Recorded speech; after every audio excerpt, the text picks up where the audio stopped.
Well, hello my friends, I hope we're all doing well. I'm doing a beautiful dinner tonight. I'm doing beer battered, fresh North Island, New Zealand snapper fillets. What more do you want? What we have here is beautiful snapper that I've caught in the Thames Gulf here. I've got a lovely batter made of flour, corn flour, baking powder, salt, pepper, paprika, and I've got some oil here heating up. So I'm going to make some beautiful beer battered, and I've got beer in there as well. Some beautiful beer battered snapper. All you need to do is dip it in, coat it, take all the excess batter off here, and then gently put it into the hot oil. YummO, look at that. There you go. Okay, let's do another one. Little one here in the batter. It's the first time I've done it. I've done a few before. Done a couple before this batch here. It's looking really good. And into the oil. Okay, we've got one more. Into the batter. Oh, I'd love to jump into this batter too. Looks amazing.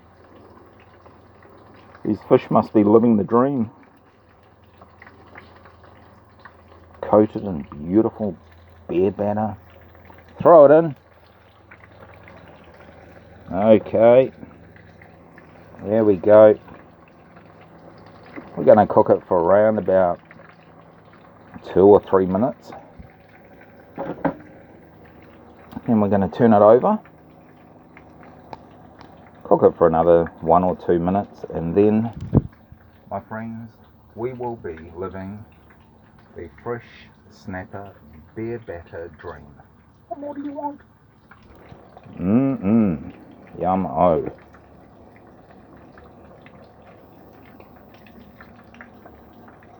Now I'm going to keep the video rolling here until it is completely finished. Won't take too long. Got to have the flame on a very high heat. Well, you don't want smoke coming up, you don't want it burning, but you want it nice and hot to cook the batter. And I've got my beautiful draining rack here.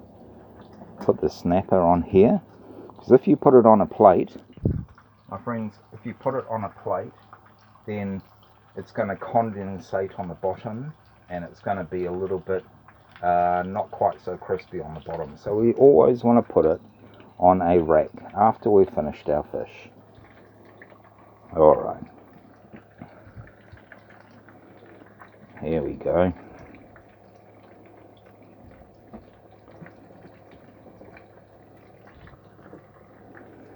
Now we'll just have a little look on here underneath.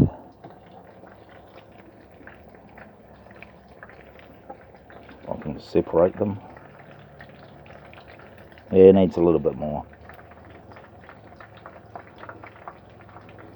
So I've got in this batter, I've got salt and pepper, flour, corn flour, paprika, a bit of onion powder, and some beer, and also some water to thin it out a little bit.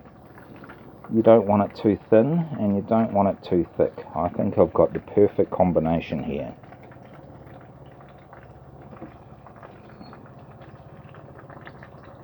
Okay, that's looking good. Alright, we'll flip this big bad boy over. Oh, YummO. Look at that. Flip this one over.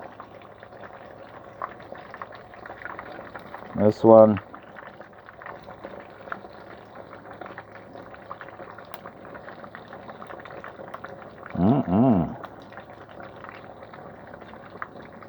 Now these ones here might need a little bit more browning, so I might flip it over for about half a minute before it's finished cooking. But gee, this big one's looking good. I remember catching this one. Oh my gosh, I put up such a fight. I thought I'd never catch it, bring it into the kayak, but good old Davo does it, gets it into the kayak, spikes it in the brain, kills it straight away so that it doesn't suffer. A lot of fishermen, they catch their fish and they let the poor fish suffocate. You know, the fish will go for about 10 minutes dying a slow death. But no, my friends. You want to be kind to the animals and the fish that you catch. So I've got a little knife and I just spike it straight in the brain and poof, done. Sorted. No, I don't like animals suffering at all. You know, there's a lot of greenies that say, oh no, we can't kill any animals, you know, we can't kill fish, we can't kill lambs, we can't kill chickens, you know, blah, blah, blah. But those guys are on another planet. They need to get out and live a little bit, get some meat into themselves, apart from eating celery sticks all day. There you go, that's my little rant of the day. Okay. Right, wow. This is looking good, a bit more.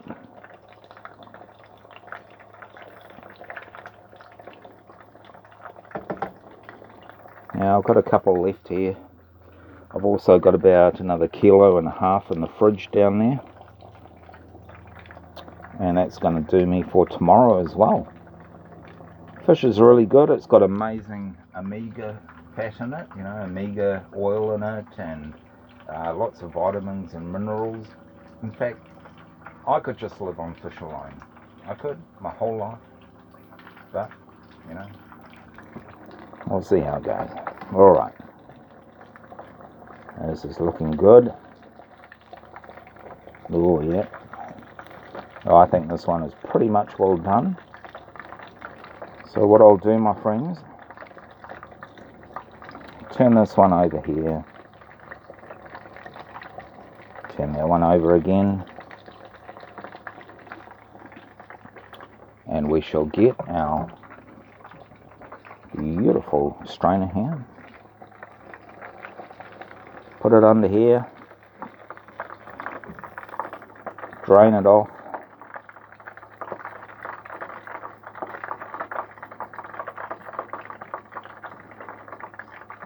You know, for one of these big fillets at the fish and chip place for a bare battered snapper, one big like this, you're probably looking around about $12, $13 or more.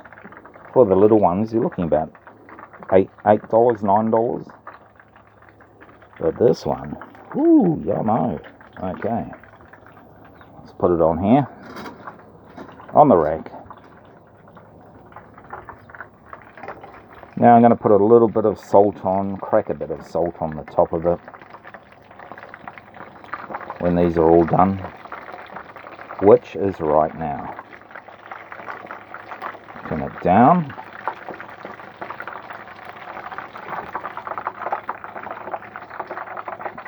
We don't want to overcook the fish. No.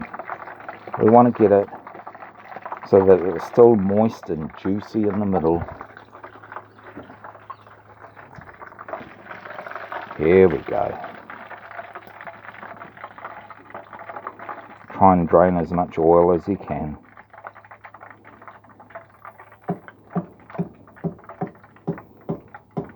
Okay, that should do it.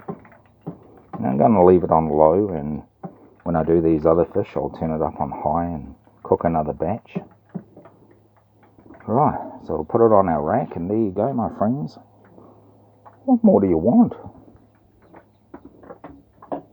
Right, well, I'm going to let that cool down a little bit. And my friends, I'm looking forward to it. Give it a go, try yourself, you know, even if you buy some fish from the shop, cheap fish, it can be any fish. Make a good bare batter, put it in oil, and you will be living the dream just like me. Catch you later.